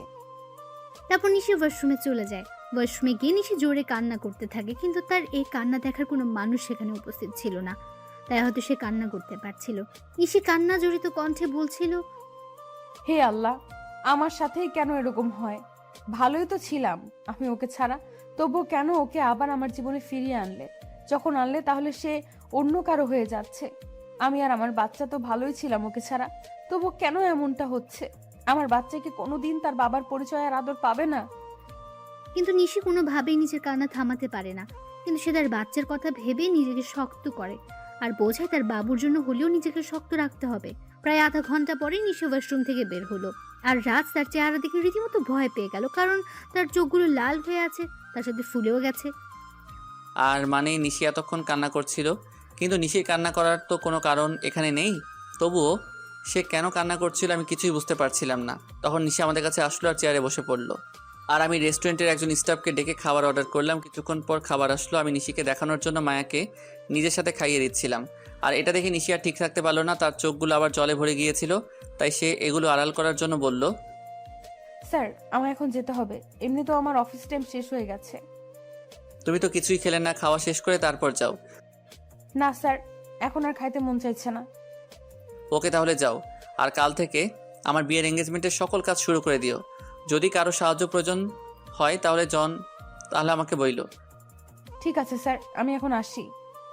তারপর নিশি চলে যায় আর আমিও মায়া কিছু গল্প করতে থাকি। যদিও মায়ের সাথে কথা বলার কোনো ইচ্ছা আমার নেই, তাও আম্মুর কথা ভেবে বলছিলাম। অন্যদিকে নিশি বাড়িতে গিয়ে নিজের ছেলেকে জড়িয়ে ধরে কান্না শুরু করে দেয় আর বলতে থাকে, তোর বাবা খুব পচা, আমাকে একটুও বিশ্বাস করে না, এমনি তোকেও ভালোবাসে না, তাই তো আজ অন্য একটা মেয়েকে নিজের হাতে খাইয়ে দিচ্ছিল। কিন্তু একদিন আমাকে বলেছিল আমাকে ছাড়া আর অন্য কোনো মেয়েকে সে টাচ করবে না। এসব কথা বলছিল আর কান্না করছিল। একসময় কান্না করতে করতে নিশি ঘুমিয়ে পড়ল। আমি আর মায়া কিছুক্ষণ গল্প করার পরে রেস্টুরেন্ট থেকে বের হয়ে আসি, আর মায়া তার গাড়িতে করে বাসায় চলে যায়। আমি যখনই নিজের গাড়িতে উঠতে যাব তখনই কেউ আমার নাম ধরে ডাক দেয়। পেছন ফিরে দেখি নিশির বেস্ট ফ্রেন্ড মিম। তাই আমি তাকে বলি, কেমন আছো মিম, আর দেশে কবে ফিরলে? আসলে মিম দেশের বাইরে থাকতো। ভালো আছি ভাইয়া, আর কিছুদিন হলো দেশে ফিরেছি। নিশি কেমন আছে? আর ওকে আমি ফোন দিই, কিন্তু ওর ফোনটা বন্ধ দেখায় কেন? নিশি কেমন আছে সেটা নিশি হয়তো ভালো জানে। আপনার কথার মানে বুঝলাম না। আর নিশি তো আপনার স্ত্রী, তাহলে কেমন সেটা আপনি জানবেন না কেন? নিশি আমার স্ত্রী ছিল, কিন্তু এখন নেই। কি বলছেন এগুলো? আমি তো কিছুই বুঝতে পারছি না। এখানে না বোঝার তো কিছুই নেই, মানে আমি আর নিশি আলাদা হয়ে গেছি। কিন্তু কেন? আপনারা দুইজন দুজনাকে তো ভালোবাসতেন। শুনতে চাও কেন? তাহলে শোনো। তারপর আমি 1 বছর আগের সকল ঘটনা মিমকে বলি, আর ওই ছবিগুলো মিমকে দেখাই। আর মিম এগুলো দেখে আমায় যে কথা বলে সেগুলো শুনে আমার পুরো শরীরটা কাঁপতে থাকে। আমি কিভাবে এমনটা করতে পারলাম এগুলো ভেবেই কান্না চলে আসে আমার। আর মিম আমায় যে কথাগুলি বলে তা হলো, আপনি কি জানেন ছেলেটা কে? ছেলেটার নাম সাজিদ, এবং নিশি আর সাজিদ একে অপরকে ভালোবাসে। না, আপনি যেটা জানেন সেটা সত্যি নয়। সত্যিটা আমি আপনাকে বলছি। তারপর মিম আমাকে সাজিদের ব্যাপারে সব কথাগুলো বলল, যা শোনার পর নিজেকে বড় অপরাধী মনে হচ্ছিল। মিম বলল যে আমি আর নিশি একই ভার্সিটিতে পড়তাম আর একই ডিপার্টমেন্টে, যার কারণে আমার আর ওর মধ্যে খুব ভালো বন্ধুত্ব হয়ে যায়। আমরা দুজন সবসময় একসাথেই থাকতাম।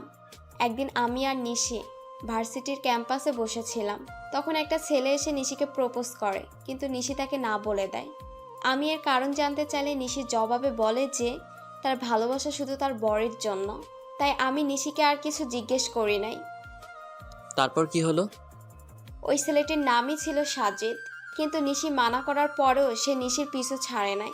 তাকে প্রতিদিন বিরক্ত করত, কিন্তু নিশি কিছুই বলতো না। আর একদিন সাজিদ এসে হঠাৎ নিশির হাত চেপে ধরে, এবং সেদিন নিশি আর সহ্য করতে না পেরে পুরো কলেজের সামনে সাজিদকে চড় মারে। কিন্তু সাজিদ সেদিন যাওয়ার আগে বলেছিল যে সে নিশিকে সুখে থাকতে দিবে না, আর আজ দেখুন তার কথাই সত্যি হলো। আমি এখন কি করব কিছুই বুঝতেছিলাম না, কারণ আমার যে করার মতো কিছুই নেই। আমি যে নিশির সাথে বড় অন্যায় করেছি। মিম কান্না থামিয়ে আমাকে বলল, আপনি কি জানেন, আপনি যখন নিশিকে তাড়িয়ে দেন তখন তার পেটে আপনার সন্তান ছিল? মানে কি বলছো তুমি? হ্যাঁ, আমি ঠিকই বলছি। আপনি যখন ওকে অপমান করে তাড়িয়ে দেন তখন সে আপনার সন্তানের মা হতে যাচ্ছিল। আর এটা নিয়ে যে কতটা খুশি ছিল সেটা আপনাকে বলে বোঝানো যাবে না।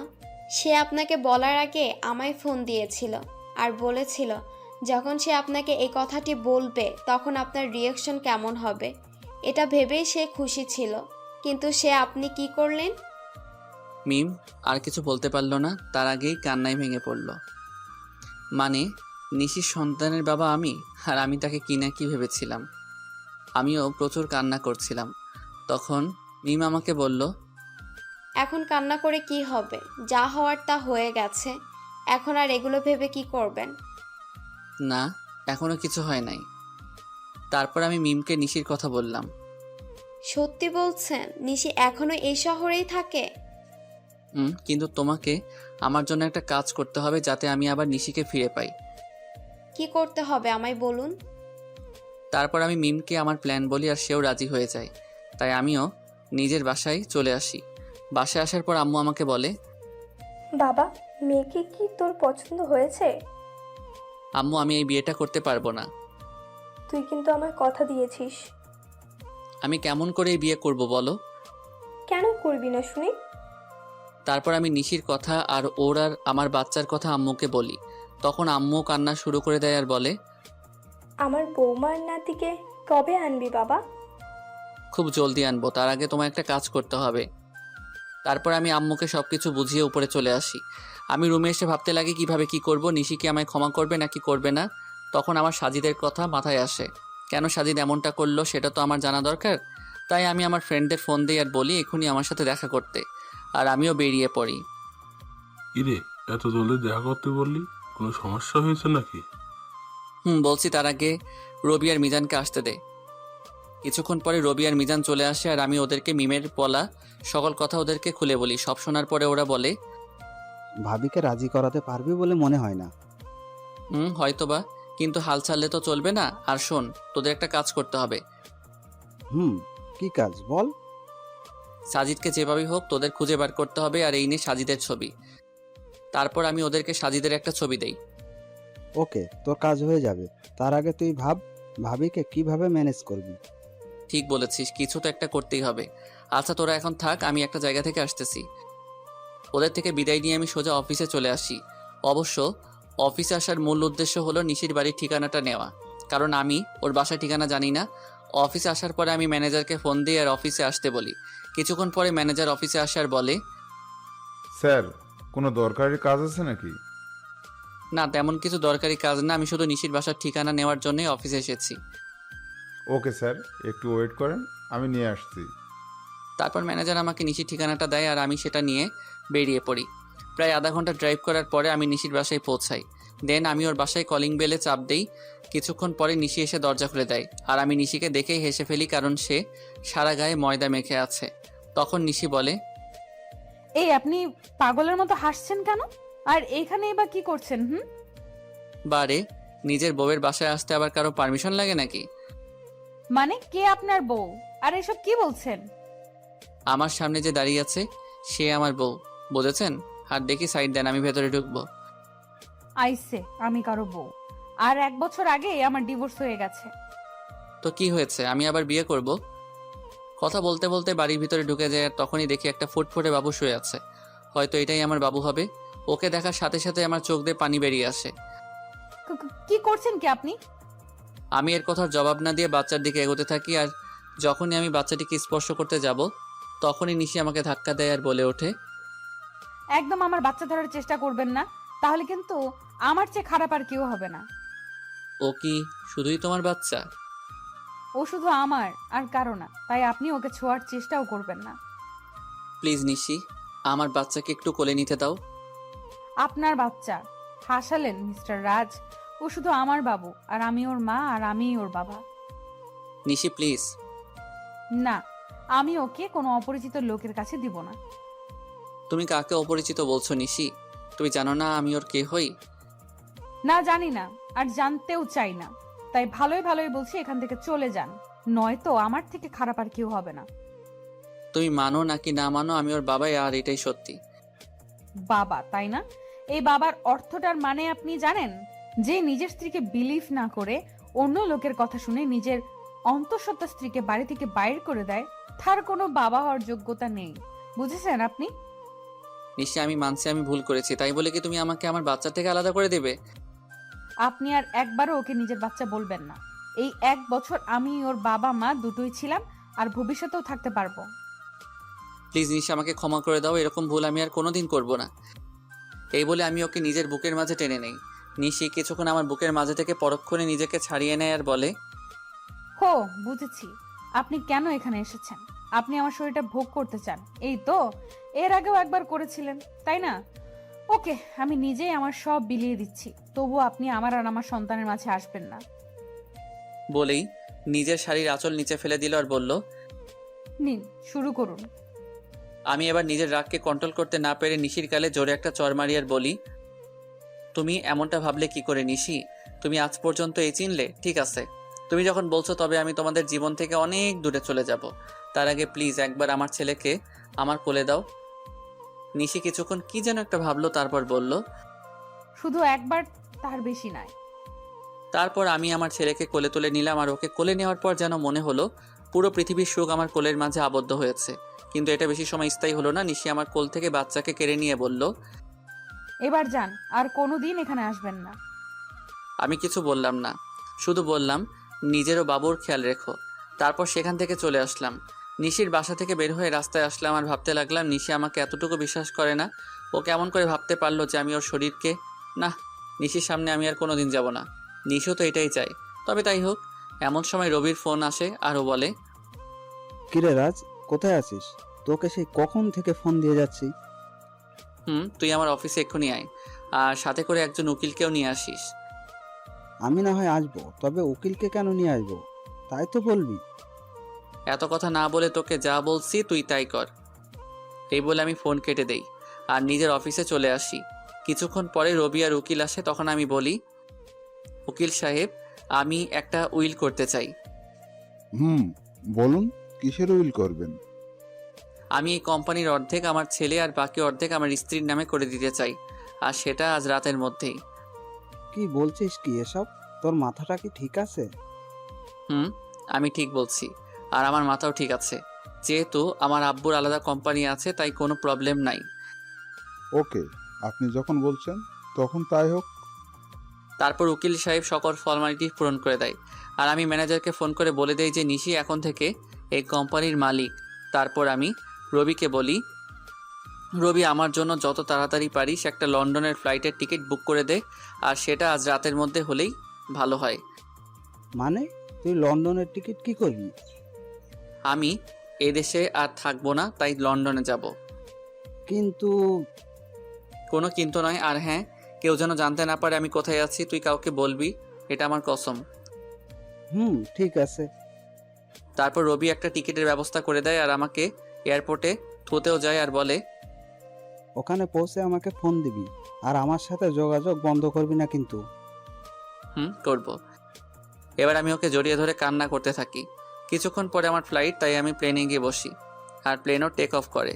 যেহেতু আমি লন্ডন থেকে লেখাপড়া শেষ করেছি, তাই এখানে আমার অনেক ফ্রেন্ডই আছে, তাই আমি সেখানে পৌঁছে আমার এক ফ্রেন্ডকে কল দিই, আর সে আমাকে এয়ারপোর্ট থেকে পিক করে নিয়ে যায়। আমার ফ্রেন্ডের লন্ডনে একটা কোম্পানি আছে, তাই সে আমাকে সেখানে কাজ দেয়। আমি লন্ডনে এসেছি 2 দিন হলো, এর মধ্যে শুধু রবির সাথে কথা হয়েছে। অন্যদিকে নিশি প্রায় 2 দিন হলো অফিসে যায় না, আর সে একদিন বিকেলে তার ছেলেকে নিয়ে বাইরে ঘুরতে বের হয়, আর তখনই তার মিমের সাথে দেখা হয়।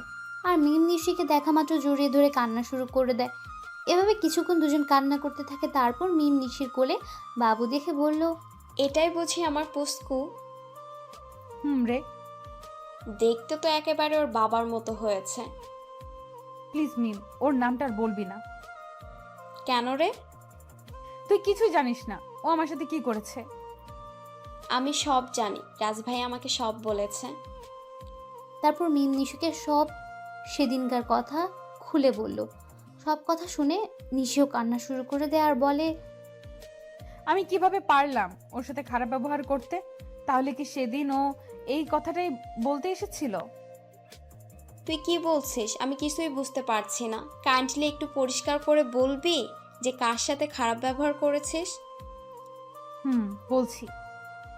তারপর নিশু সেদিন ঘটে যাওয়া ওর আর রাজের সকল ঘটনাগুলো বলে। সব কথা শোনার পরে মিম বলে, যা হওয়ার হয়ে গেছে, তুই কালকে গিয়ে রাজ ভাইয়ের কাছে মাপ চাইবি। ওকে আমায় মাফ করবে? অবশ্যই করবে। আর এখন বাড়িতে যা, কাল দেখা হচ্ছে। তারপর নিশি ও তার ছেলে বাড়িতে চলে আসে। বাড়িতে আসার পর থেকে নিশি অনেকটা খুশি, কারণ ভালোবাসার মানুষকে ফিরে পাওয়া। নিশি ভাবতে শুরু করে দিয়েছে কালকে কি হবে, কিন্তু নিশি হয়তো এটা জানে না যে কালকে তার জন্য কি অপেক্ষা করছে। পরের দিন সকালে নিশি একদম রাজের পছন্দ মতো সাজলো। নীল শাড়ি, নীল চুড়ি, হালকা মেকআপ, কিন্তু ঠোঁটে কোনো প্রকার লিপস্টিক দেয়নি, কারণ রাজ লিপস্টিক দেওয়া পছন্দ করে না। সাজগোজ শেষে নিশি নিজেকে নিজেই দেখে লজ্জা পাচ্ছে, কারণ আজ প্রায় 1 বছর পরে ও এরকমভাবে সাজলো। কিছুক্ষণ নিজেকে আয়নে দেখার পরেই নিশি অফিসের উদ্দেশ্যে রওনা দেয়। অফিসে পৌঁছে নিশি অবাক হয়েছে, কারণ সবাই নিশিকে সালাম দিচ্ছে, কিন্তু এসব নিয়ে নিশির কোনো মাথা ব্যথা নেই। সে শুধু তার প্রিয় মানুষটির অপেক্ষা করতে লাগলো। নিশি অফিসে এসেছে প্রায় ঘন্টাখানেক হলো, কিন্তু এখনও রাজ আসেনি। তাই এবার নিশির বেশ চিন্তা হচ্ছে। তাই সে ম্যানেজারের কাছে যায় আর বলল, আচ্ছা, এখনো রাজ অফিসে আসে নাই কেন? রাজ স্যার তো গত 3 দিন ধরে অফিসে আসছে না ম্যাম। মানে অফিসে আসে না কেন? আর আপনি আমাকে ম্যাম কেন বলছেন? অফিসের বসকে ম্যাম বলবো না তো আর কি বলবো? কি বলছেন এসব? আর কে অফিসের বস? আপনি আমাদের অফিসের নতুন বস, আর এই অফিসটা আপনার ও আপনার ছেলের নামে রাজ স্যার লিখে দিয়ে গেছেন।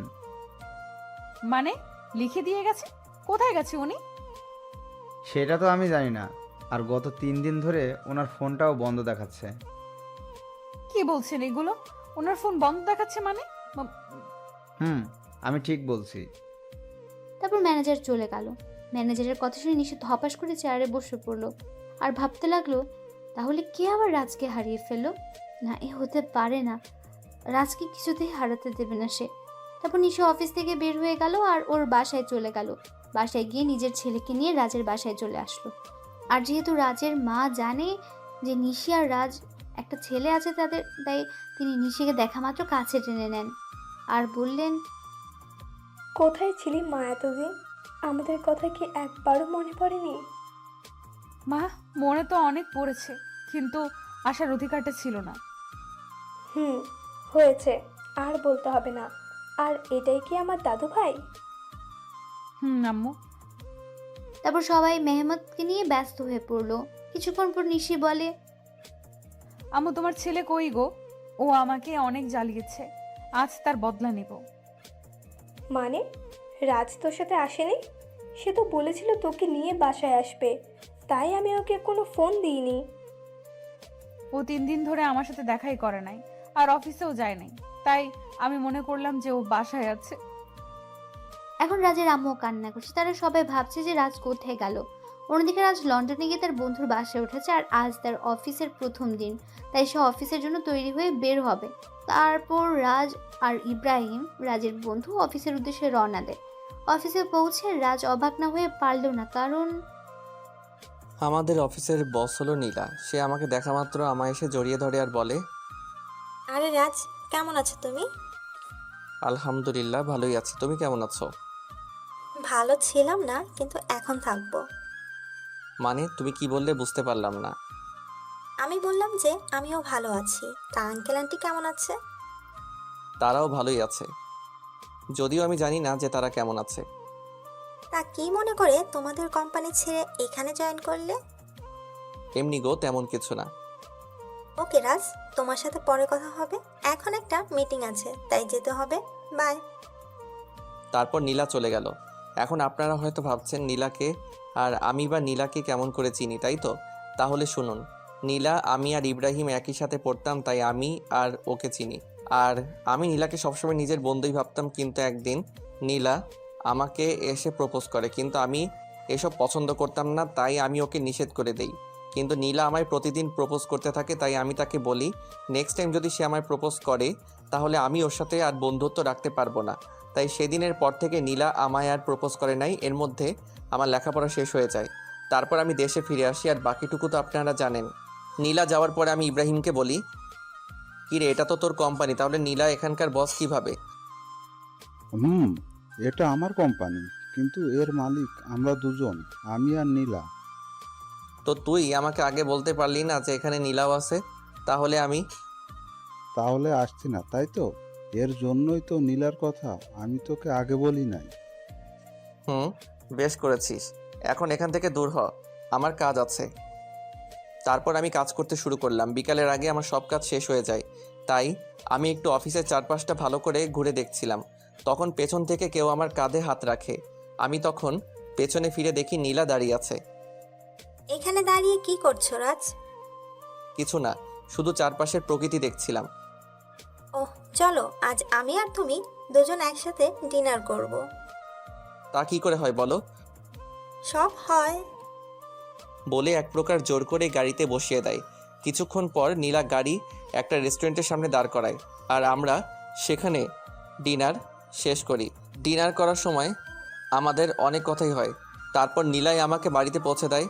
বাড়িতে আসার পরে আমি সোজা ওয়াশরুমে চলে যাই, আর কিছুক্ষণ পরে ফ্রেশ হয়ে বেরিয়ে আসি। আর তখনই আমার রবির কথা মনে হয়। আজ সারাদিন ওকে একবারও ফোন দেওয়া হয়নি, তাই আমি দেরি না করে ওকে ফোন দেই। কিন্তু ফোন দেওয়ার পর রবি যা বলে তা শোনার জন্য আমি মোটেও প্রস্তুত ছিলাম না। কেমন আছিস ভাই? এই তো ভালোই আছি, তুই কেমন আছিস? আমিও ভালো আছি। আমার বাড়ির সবাই কেমন আছে? কেউ ভালো নেই। তুই যাওয়ার পরে সবাই কেমন যেন হয়ে গেছে, আর আন্টি তোর জন্য প্রায় পাগল হয়ে গেছে। তুই ফিরে আয় ভাই। সময় হলে আমি ফিরে আসবো। আর নিশি আর আমার বাবু কেমন আছে রে? নিশি তো... রবি নিশির ব্যাপারে কিছু বলতে যাবে, তার আগে আমি বলি, বাদ দে নিশির কথা, তুই ভালো থাকিস আর আমার পরিবারকেও দেখে রাখিস। এই কথাগুলো বলেই আমি ফোন কেটে দেই। সে রাতে আমার আর ঘুম আসলো না। পরের দিন থেকে আমি আবার নতুন জীবন শুরু করার ব্যর্থ চেষ্টা করি। সকালে ফ্রেশ হয়ে ইব্রাহিমের সাথে অফিসে চলে যাই। আর অফিসে পৌঁছে নীলা বলে, রাজ কেমন আছো? এই তো ভালো, তুমি কেমন আছো নীলা? আমিও ভালো আছি। কাজের চাপ বেশি দেয়নি তো তোমায়? আরে না, এতটুকু কাজ করার অভ্যাস আমার আছে। ও আচ্ছা, তোমার কাজ শেষ হলে আমি আর তুমি এক জায়গায় যাব, কেমন? সেটা না হয় যাবো, কিন্তু যাবেটা কোথায়? সেটা গেলেই দেখতে পারবে। আমিও আর বেশি না ভেবে কাজে মন দিলাম। আর কাজ করতে করতে কখন বিকেল হয়ে গেছে জানতেই পারি নাই। তখন হঠাৎ নীলা এসে বলল, কি গো, তোমার হলো? আর একটু আছে, তুমি দাঁড়াও। আমি আর দাঁড়াতে পারছি না, তুমি আমার সাথে চলো, আমি এই কাজটা অন্য কাউকে দিয়ে করাচ্ছি। বলে নীলা আমার কাজটা একজনকে দিয়ে আমাকে জোর করে বাইরে নিয়ে আসে। আমাকে বাইরে নিয়ে আসার পর নীলা বলে, তুমি গাড়িতে বসো, আমি আসছি। তারপর নীলা আবার অফিসের মধ্যে চলে যায়, আর আমি গাড়িতে উঠে বসি। কিছুক্ষণ পরে নীলা বের হয়ে আসে আর গাড়িতে উঠে গাড়ি ড্রাইভ করে। কিছুক্ষণ ড্রাইভ করার পরে আমরা একটা বড় বাড়ির সামনে এসে দাঁড়াই, আর নীলা বলে, রাত চলো। এটা আমায় কোথায় নিয়ে এলে? ভেতরে গেলেই দেখতে পারবে। তারপর আমি নীলার পিছু পিছু ভেতরে যাই। আর ভেতরে গিয়ে আমি অবাক হয়ে যাই, কারণ ভেতরে নীলার বাবা মা বসা ছিল। তার মানে এটা নীলাদের বাড়ি। তখন আমি বললাম, কেমন আছেন আঙ্কেল? কেমন আছেন আন্টি? ভালো বাবা, তুমি কেমন আছো? জি আন্টি, আমিও ভালো আছি। তারপর আরও অনেক কথা বললাম, আর খাওয়া দাওয়াও এখানেই করলাম। নীলা রাতে আমাকে ইব্রাহিমের বাসায় ধুয়ে যায়, তাই আমিও ফ্রেশ হয়ে ঘুমিয়ে পড়ি। এভাবেই 5টা বছর পার হয়ে যায়, আর এই 5 বছরে নিশির জন্য আমার ভালোবাসায় এতটুকু কমে নাই, বরং বেড়েছে। তো প্রতিদিনের মতো আজও অফিসে গেলাম। আর অফিসে পৌঁছানোর পর নীলা আমার কাছে এসে বলল, শোনো রাজ, আমরা আগামীকাল বাংলাদেশে যাব, সেখানে একটা মিটিং আছে, আর আমার সাথে তুমিও যাবে। তাই তোমার যা যা প্রয়োজন তুমি আজ বাসায় গিয়ে প্যাকিং করে নাও, আর কাল সকালে আমাদের ফ্লাইট। ওকে ঠিক আছে। কেন জানি আমি ওকে মানা করতে পারলাম না, হয়তো অনেক দিন পর দেশে ফিরবো এর জন্যই সেদিনকার মতো অফিস করে বাসায় চলে আসলাম। তারপর আমি আমার কিছু জিনিস প্যাকিং করে রাখলাম। পরের দিন সকালেই আমি আর নীলা বাংলাদেশে চলে আসলাম, আর আমি ওখানকার যে কোম্পানির সাথে মিটিং হবে সেখানে গেলাম। আমি সেখানে গিয়ে আরও বেশি অবাক হয়ে যাই, কারণ এটা আর কারণ না, আমার বাবার কোম্পানি, যার সাথে আমাদের মিটিং হবে। আমি কি করব তাই ভেবে পাচ্ছিলাম না। একবার মনে করলাম যে মিটিংটা অ্যাটেন্ড করব না, কিন্তু পরক্ষণে কী যেন হলো, আমি মিটিং প্লেসে চলে গেলাম। সেখানে গিয়ে আমি দেখি আমার বাবা একটা চেয়ারে বসা আছে, আর তার চেহারাটা কেমন যেন শুকিয়ে গেছে। তো আমি সেখানে গিয়ে সবার সাথে মত বিনিময় করলাম। আর আমি যখনই বাবার কাছে গেলাম, তখন বাবা আমাকে দেখা মাত্র জড়িয়ে ধরল আর বলল, কোথায় ছিলি বাবা এতদিন? আমাদের কথা কি তোর একটুও মনে পড়ে নাই? বাবা, অনেক মনে পড়েছে, কিন্তু আমি যে অপারগ ছিলাম। এখন আমার সাথে তুই বাসায় যাবি, তোকে দেখলে তোর আম্মু অনেক খুশি হবে। আব্বু আমি যাব, তার আগে মিটিংটা শেষ করে নেই। সত্যি বলছিস তো? সত্যি। এতক্ষণ সবাই আমাদের দিকে তাকিয়েছিল আর বোঝার চেষ্টা করছিল যে কি হচ্ছে এগুলো।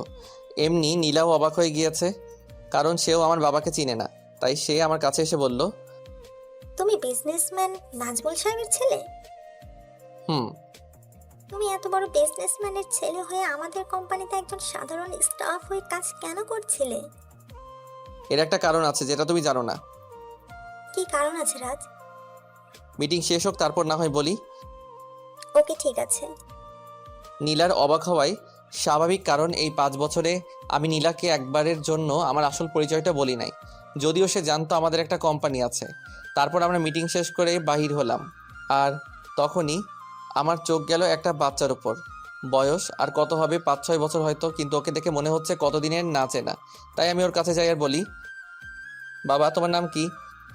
কিন্তু ছেলেটা আমাকে অবাক করে দিয়ে পাপা বলে আমায় জড়ায় ধরে। কে তোমার পাপা? তুমি তো আমার পাপা, আমার মামুনি বলছে। আর জানো পাপা, তোমার জন্য আমার মামুনি প্রতিদিন কান্না করে। কে তোমার মামুনি বাবা? তখন ছেলেটি হাত দিয়ে একজনকে দেখিয়ে দেয়, আর সেটা আর কেউ না, সেটা হলো নিশি। মানে ছেলেটি আমার আর নিশির সন্তান। তার জন্য কি ওর জন্য এত টান অনুভব হইতেছিল, তখনই নিশি আমাদের সামনে চলে আসে, আর আমাকে দেখে সে খানিকটা স্তব্ধ হয়ে যায়, কিন্তু পরক্ষণে আমায় জড়িয়ে ধরে কান্না করে দেয়। কিন্তু তখন হঠাৎ নীলা কোথায় থেকে যেন চলে আসে, আর নিশিকে আমার বুকে দেখে ও নিশিকে তুলে ওর গালে 2টো চড় বসায় দেয়, আর বলে, এই মেয়ে, তোমার লজ্জা করে না অন্যের স্বামীকে জড়াই ধরতে? অন্যের স্বামী মানে? হ্যাঁ, তুমি যাকে জড়াই ধরছো সে আমার হাজবেন্ড হয়। ও সরি, আমায় ক্ষমা করে দিয়েন। আর মিস্টার রাজ, আপনার ছেলেকে দেখে রাখবেন। এই কথা বলে নিশি বাইরে দৌড় দিল। আমিও নিশির পিছু পিছু গেলাম, কিন্তু আমি যেতে একটু দেরি করে ফেলেছিলাম, কারণ নিশি একটা কারের হাতে ধাক্কা খেয়েছে আর ওর মাথা থেকে প্রচুর ব্লিডিং হচ্ছে। আমি কি করব কিছুই বুঝতে পারছিলাম না, আর বাইরে এসে দেখি নিশির মাথা থেকে প্রচুর ব্লিডিং হচ্ছে। আমি কি করব না করব কিছুই বুঝতে পারছিলাম না। আমার মনে হচ্ছিল যেন আমি আমার জীবনের সবচেয়ে মূল্যবান কিছু হারাতে যাচ্ছি। তাই আমি গিয়ে নিশিকে আমার কোলে তুলে নেই আর হসপিটালের দিকে দৌড়াতে শুরু করলাম। আর তখন কে যেন একটা কার নিয়ে এসে বলল উঠতে। তাই আমি দেরি না করে কারে উঠে বসি, আর কিছুক্ষণের মধ্যেই হসপিটালে পৌঁছে যাই। আর ডক্টররা নিশিকে নিয়ে ওটিতে চলে যায়। তাই আমি কারওয়ালাকে ধন্যবাদ দিতে যাই, আর গিয়ে দেখি সেটা আর অন্য কেউ না, আমার বন্ধু মামুন। আর মামুনকে দেখা মাত্র আমি কান্নায় ভেঙে পড়ি আর বলি, আমার নিশির কিছু হবে না তো? ওর যে কিছু হলে আমি বাঁচবো না রে। নিশির কিছু হবে না, আর তুই এভাবে ভেঙে পড়ছিস কেন? আজ আমার জন্য নিশির এই অবস্থা কেন যে আমি আবার দেশে ফিরে আসলাম? এক থাপ্পড় দিব যদি আর একটিও বাজে কথা বলিস। আর নিশির কিচ্ছু হবে না, আর তুই এখানে শান্ত হয়ে বস। তারপর মামুন আমাকে এক জায়গায় বসিয়ে দেয় আর কোথায় যেন চলে যায়। কিছুক্ষণ পরে দেখি মামুন আমার ছেলেকে নিয়ে আসছে, আর ও আমাকে দেখে বলে, বাবা, মাম্মাম, ও মাম্মামি কি হয়েছে? তোমার মাম্মামের কিছু হয়নি বাবা, তুমি আমার কাছে এসো তো। তারপর আমি আমার ছেলেকে বুকের মাঝে জড়াই ধরি। কিছুক্ষণ পরে ডক্টর ওটি থেকে বাহির হয় আর বলে, আপনাদের ভাগ্য অনেক ভালো বলতে হবে, নয়তো রোগীকে যে অবস্থায় এখানে আনা হয়েছে আমরা তো মনে করেছিলাম ওনাকে বাঁচানো সম্ভব হবে না, কিন্তু আল্লাহর অশেষ রহমতে উনি এখন সুস্থ আছে।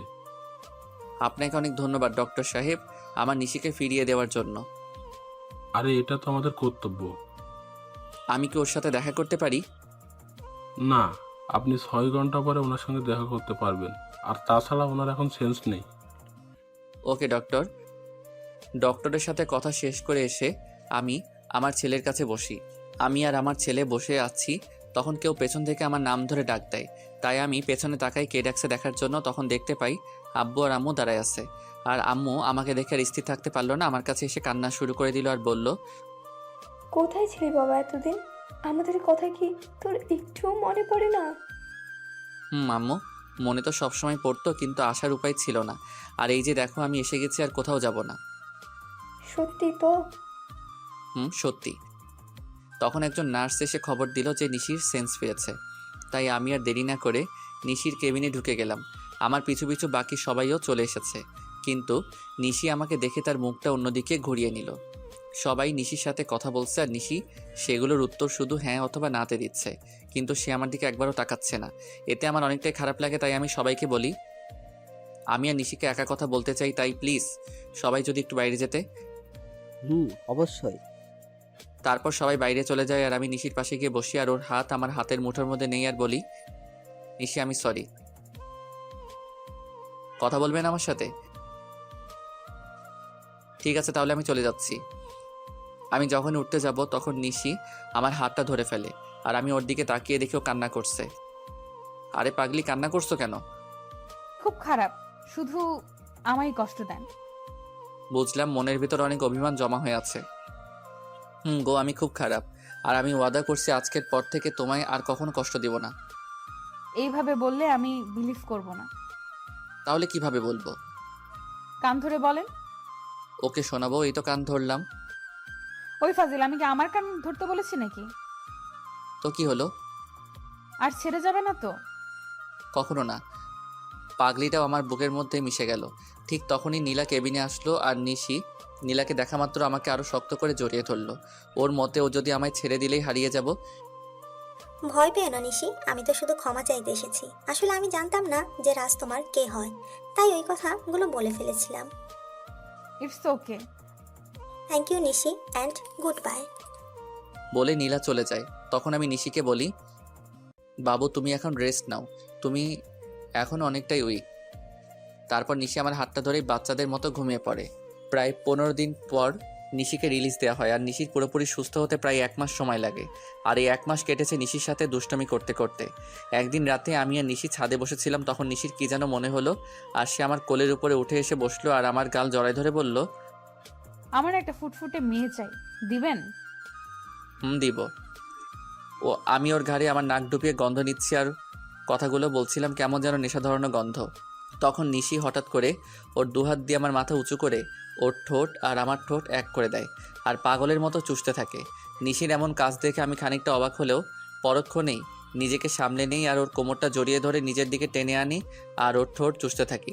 এইভাবে প্রায় 10 মিনিট ছিলাম। তারপর আমি নিশির পাজাখোলা করে তুলে নিয়ে রুমের মধ্যে আসি, আর পা দিয়ে দরজাটা লাগিয়ে দিই। তারপর নিশিকে বিছানায় শুয়ে দিয়ে নিজের শার্টের বোতামগুলো খুলি, আর শার্টটা দূরে ছুঁড়ে মারি। তারপর নিশির ওপর উঠে ওর ঘাড়সহ সারা শরীরে কিস করি, সাথে হালকা কামড় দেই। ফলে নিশি হালকা চিৎকার করছিল। তারপর আমি আস্তে আস্তে নিশির ব্লাউজের হুক খুলি, আর নিশি আবেশে আমাকে জড়াই ধরে। তারপর আর কমুনা, সবাই নিজে থেকেই বুঝে নেন গা।